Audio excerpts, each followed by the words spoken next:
Weiyi. In 2017, a documentary called Return to the Wolves premiered, created by a team of non-professional filmmakers. This is a true story about a girl from Chengdu, China, and her extraordinary bond with a prairie wolf. The film features a real-life couple and an actual wild wolf, with every scene captured from their genuine daily experiences. Countless viewers were moved to tears and left deeply affected long after watching. If pets are considered family and friends to humans, can you imagine a city-raised girl forming a mother and child bond with a wild wolf? After facing countless challenges together, what kind of ending would await them?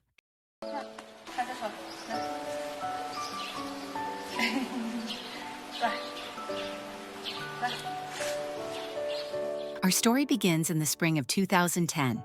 Li Weiyi, a wildlife artist from Chengdu, traveled alone to the vast Ruergai prairie in western Sichuan to gather inspiration for her paintings. While staying with a local herder, she heard a heartbreaking tale about an alpha wolf. Due to recent ecological degradation of the grassland, prey had become increasingly scarce in the mountains. The alpha wolf was forced to risk his life venturing down to find food for his mate, who had just given birth to cubs. Tragically, the wolf was caught in a hunting trap set by herders. To escape, the desperate wolf gnawed off his own paw, but was ultimately captured by angry herders. They skinned the wolf and displayed his pelt on their wall, then shared his meat among themselves. Even more heartbreaking was what happened next. The mother wolf came down from the mountains every night searching for her mate. Herders could often hear her mournful howls echoing across the prairie. Soon after, overcome with grief, the mother wolf deliberately consumed poison bait left by the herders, choosing to follow her beloved into death. But before dying, she tore her own fur to shreds, ensuring that humans could not claim her pelt as a trophy. This tragic love story deeply moved Li Weiyi's heart. When she learned that the wolf couple had left behind cubs, Li Weiyi immediately decided to search for them. After 3 days of searching across the vast grassland, she finally discovered one last surviving wolf cub. Faced with this helpless little life, Li Weiyi made a bold decision.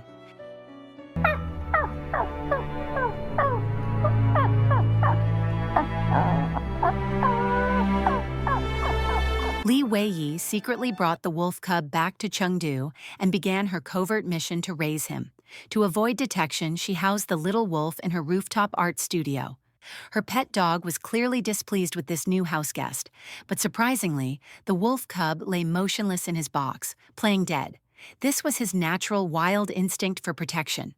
Only when he heard Li Weiyi's gentle voice calling would the cub peek out from his hiding place. Soon, the wolf cub began acting like a human baby, loving to curl up and snuggle in Li Weiyi's arms. However, her pet dog sensed a threat to his status in the household and showed hostility toward the wolf. Whenever Li Weiyi's father visited, the dog would try to help locate the secretly hidden wolf cub. Li Weiyi knew the wolf could not stay in her studio for long, so she brought him to her boyfriend's home. However, wolves have always had a bad reputation in traditional folklore, with many old tales portraying them as ungrateful creatures that bite the hand that feeds them. Her boyfriend worried that the wolf might threaten their safety once it grew up. Li Weiyi patiently reasoned with him, saying, "Wolves cannot speak to defend themselves." Those old stories are really about human nature, not about real wolves. With Li Weiyi's persistence and persuasion, her boyfriend finally agreed. To their delight, the little wolf would wag his tail at Li Weiyi just like a puppy, and even roll over to show his belly, demonstrating his complete trust in her. The boyfriend, who had once been worried, was completely won over by the wolf's charm and named him Green. Green displayed remarkable abilities to mimic and learn, like a curious child fascinated by everything around him.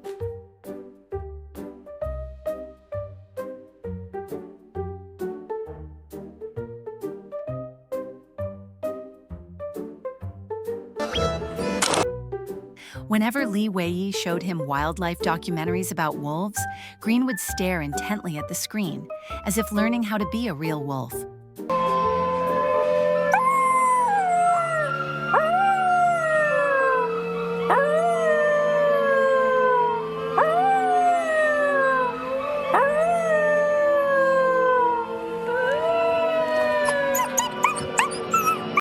He even learned how to catch fish by watching the wolves on television.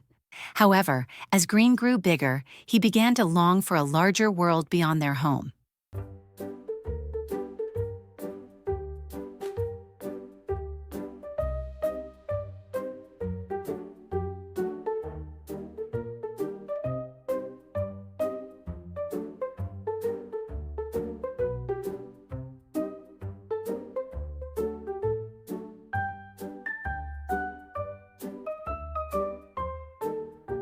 One day, Green accidentally escaped and got lost.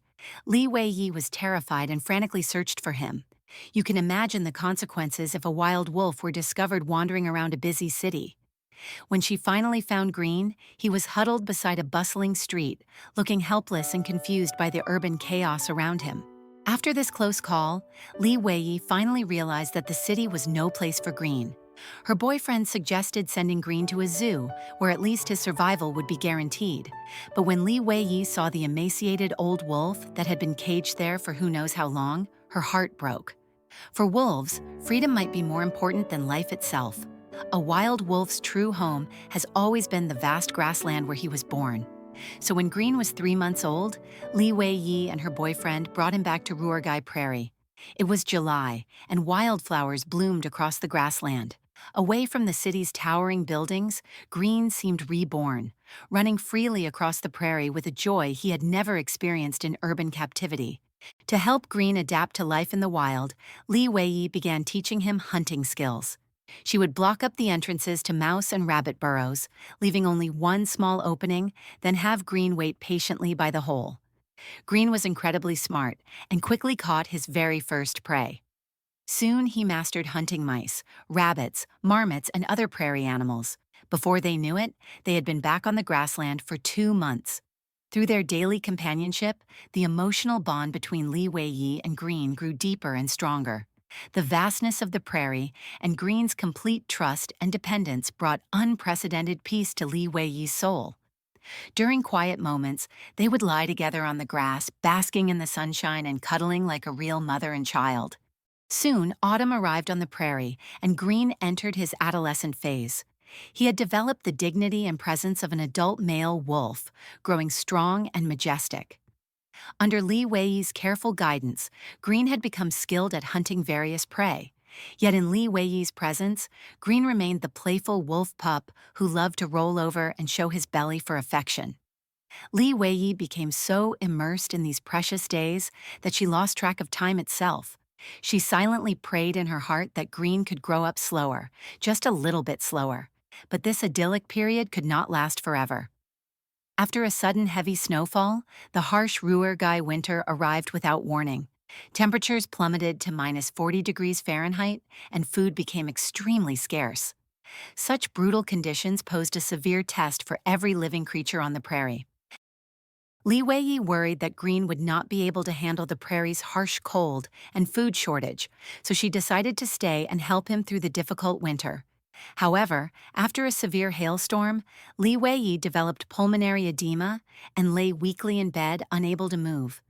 Green appeared extremely worried and stayed by the window without leaving her side.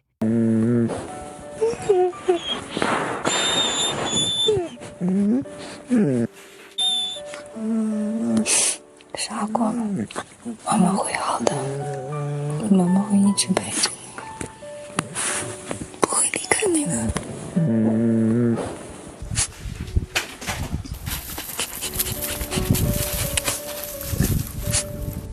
He even dug up precious food from his own cache and brought it to her. In a wolf's understanding, as long as someone can eat, they can survive. This was the best way he knew how to help. Seeing Green's gesture, Li Weiyi's eyes immediately filled with tears, overwhelmed by indescribable emotion. However, Green's devoted care could not improve Li Weiyi's condition.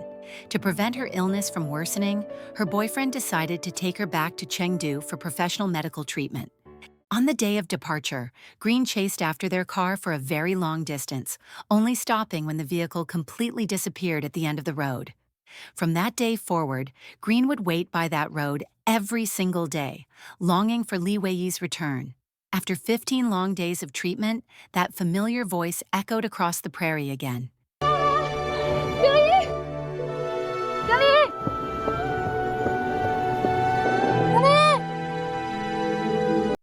Upon hearing it, Green ran toward Li Weiyi like a madman and leaped into her arms.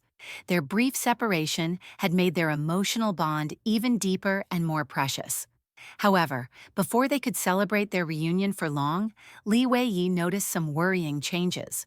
Green had lost much of his wild wolf instincts, not only becoming accustomed to waiting for humans to feed him, but he had even learned to bark like a dog.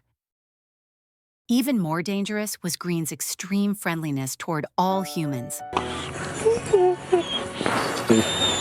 哇，我从来没有这么寂寞的过了，很可爱，你看，很可爱，对吧？很可爱，不是对吧？ Even when encountering complete strangers, Green would approach them without any caution, only retreating when they wielded sticks to drive him away. This filled Li Weiyi with deep concern. She realized how perilous it was for a wild wolf to be so trusting of humans. Li Weiyi understood that Green needed to return to a wolf pack as soon as possible. To search for traces of wolf packs, they brought Green to Wolf Mountain in the Ruergai area. This place stood at an altitude of 12,500 feet, with oxygen levels at only 60% of those at sea level. Whether for Green or for themselves, this was undoubtedly a dangerous expedition. But to help Green return to where he truly belonged, they had no choice but to take this risk. On Wolf Mountain, with temperatures at minus 40 degrees Fahrenheit, they set up camp and persevered for over 10 days without seeing a single wolf.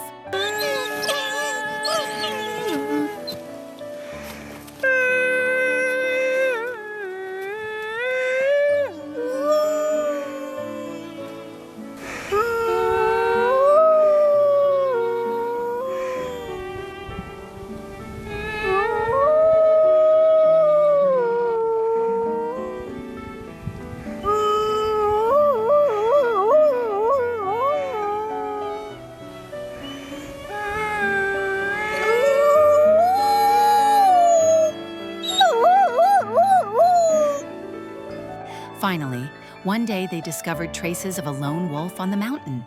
Li Weiyi excitedly signaled for Green to follow the trail. Though Green looked confused, he obediently did as she asked. However, in less than half a day, Green returned covered in wounds.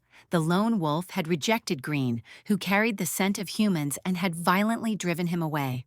Li Weiyi tenderly treated Green's injuries with her first aid kit while worrying about their situation. Before winter's arrival was the crucial time when wolf packs gathered together. Since winter hunting is extremely difficult, wolves need cooperation to survive, making this the best opportunity for Green to be accepted by a pack. If they missed this winter, no wolf pack would accept a fully grown male wolf the following year, and Green would permanently lose his chance to return to the wild. With help from local friends, they built a small shelter nearby and decided to wait patiently for a wolf pack to pass through. To help Green maintain his survival skills, Li Weiyi stopped hand-feeding him and let him hunt for his own food. However, before any wolf pack appeared, they encountered several malicious herders. These men falsely claimed that Green had killed over a dozen of their sheep and demanded to take him away by force. Li Weiyi immediately protested. This wolf is a protected species under national law. No one has the right to take him away. He is not our wolf. He belongs to this grassland. To her shock, these herders pulled out clubs and tried to knock Green unconscious to forcibly take him away. Li Weiyi frantically shouted at Green, "Run! Run!" Poor Green simply loved being close to humans and could not understand why he was being beaten by them. Watching Green get hurt yet still looking back step by step as he retreated broke Li Weiyi's heart. In that moment, she fully realized how dangerous it was for a wild wolf to trust humans so completely. This experience strengthened Li Weiyi's resolve. Green had to return to a wolf pack as soon as possible.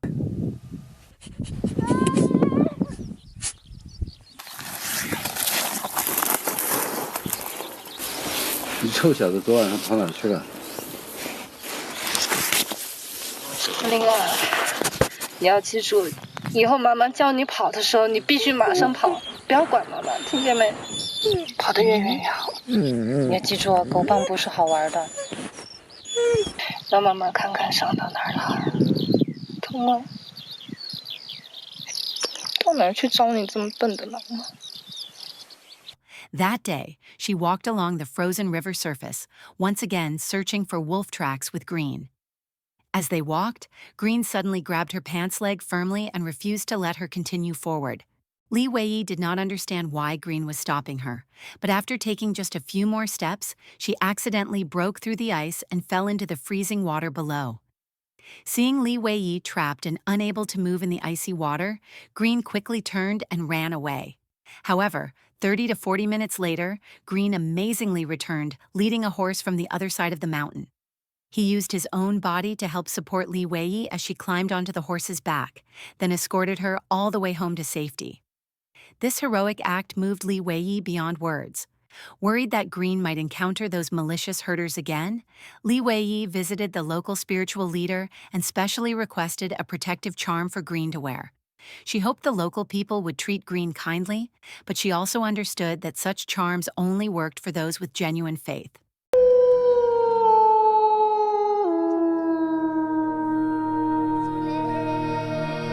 Time passed to the depths of winter, and heavy snow blocked the mountain passes, leaving Li Weiyi and her boyfriend nearly out of food. They had only a few energy bars left to sustain them. They were forced to secretly dig up Green's cached prey to survive, leaving behind some energy bars as payment in return. 这样不行，真的不行，被他发现怎么办？进屋再说，进屋再说。这样真的不好，哎，真的不好，这样要不得。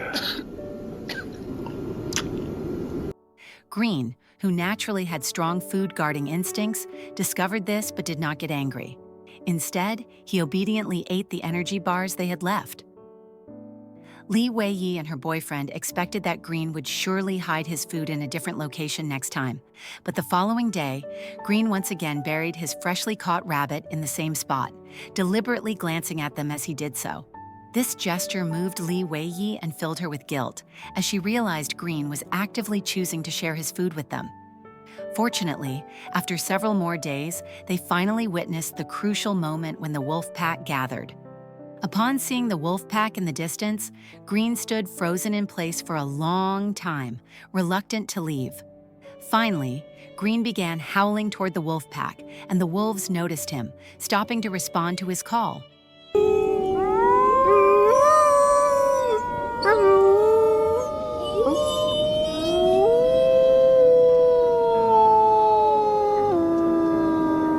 Green understood that the moment of farewell had arrived. With eyes full of reluctance, he looked back at Li Weiyi one last time, then could not help but leap into her arms once more. Li Weiyi fought back tears, knowing that in her heart, Green was no longer just a wolf, but family, a precious being she deeply loved. Finally, Green turned around and slowly walked toward the waiting wolf pack. This was their last embrace as mother and child, and the beginning of Green's return to his wild life. Li Weiyi knew that in this moment, she had to let go and allow Green to find the world where he truly belonged. Shortly after Green returned to the wolf pack, Li Weiyi discovered a shocking wolf tooth specialty shop at the foot of the mountain. The store not only sold various wolf tooth products, but also displayed a robe made from hundreds of fresh wolf pelts. This sight struck Li Weiyi like lightning, and she immediately realized the severity of the situation. Deeply concerned for Green's safety, she rushed back to Wolf Mountain to investigate. Upon arrival, she discovered that poachers were actually using dog teeth to impersonate wolf teeth for profit. The ground was scattered with the corpses of wolf dogs, their deaths brutally violent. Li Weiyi never imagined that even within a nature reserve, poachers would dare to conduct such blatant illegal activities. This made her even more worried about the safety of Green and the entire wolf pack. After 20 days of patient waiting, Li Weiyi finally spotted the wolf pack that included Green. By this time, Green had completely adapted to wildlife and could hunt cooperatively with his packmates, displaying the true majesty of an alpha wolf. However, before they could reunite, the sound of poachers' gunshots echoed through the valley. Green and the entire wolf pack immediately became alert and raced toward the depths of Wolf Mountain, their only safe refuge and the last sanctuary where they could survive. Green also sensed Li Weiyi's presence, but now he had clearly witnessed the cruelty and ruthlessness of humans. After a brief hesitation, he still broke away from the pack and slowly approached Li Weiyi. Li Weiyi knew in her heart that this would likely be their final embrace in this lifetime. 把他带回来，把他带回来，外面太危险了。还有什么比活命更重要？自由。